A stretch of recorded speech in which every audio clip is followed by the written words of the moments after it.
Hey everyone, welcome back to Smart Money Moves Fresh Minds. I'm Wesley. And I'm Joe. Today's episode is all about a sneaky financial threat that impacts everyone, but not enough people actively plan for it. We're talking about inflation, the invisible tax that no one really sees. You might not notice it day to day, but inflation slowly chips away at your purchasing power. And if you're not planning for it, it can do real damage to your long-term financial health, especially when you're retired or living on a fixed income.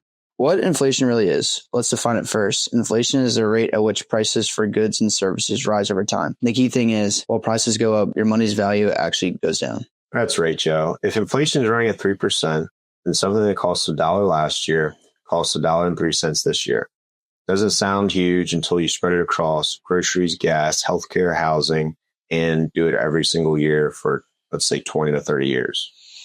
And if your income or investments are keeping up with inflation, you're falling behind, even if it feels like you're standing still. That's why we call it the invisible tax. You're not getting a bill in the mail, but you're definitely paying for it one way or another. Now let's see where you feel it most. Let's talk real life. Where does inflation hit people the hardest? Food, fuel, housing, and healthcare. These aren't optional. You can't skip the grocery store or your prescriptions. Exactly, Joe. And for retirees especially, healthcare inflation tends to be higher than general inflation.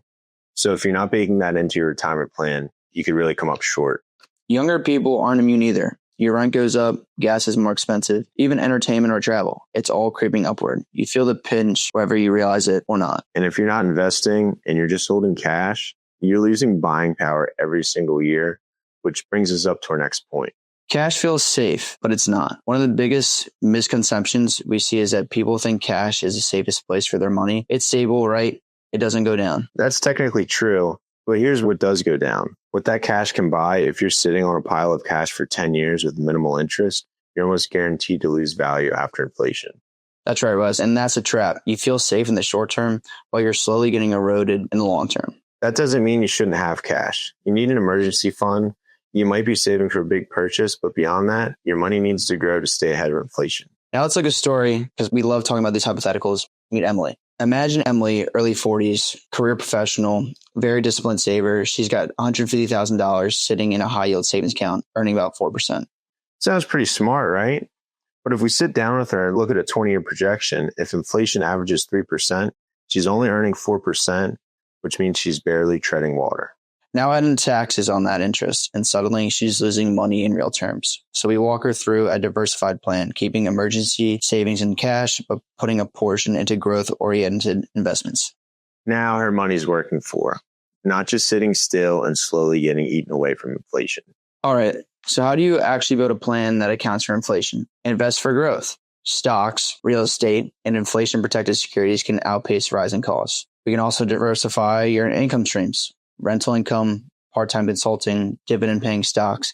This helps reduce reliance on fixed income alone. Keep your plan flexible. Inflation won't be the same every year, so your plan should be adjustable. And one bonus, track your expenses. Knowing what you actually spend gives you a baseline to work from. If you don't know what your life costs now, you can't plan for what it will cost later. Here's the takeaway. Inflation isn't a someday problem. It's happening right now. If you're not planning for it, you're losing ground.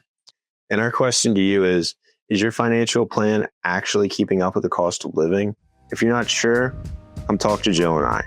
Reach out to us at Black Diamond Financial Solutions, and we'll help you build a strategy that's built to grow, not just to survive. Thanks for tuning into another episode. Share this with someone who thinks cash is king and you don't want to miss the next conversation.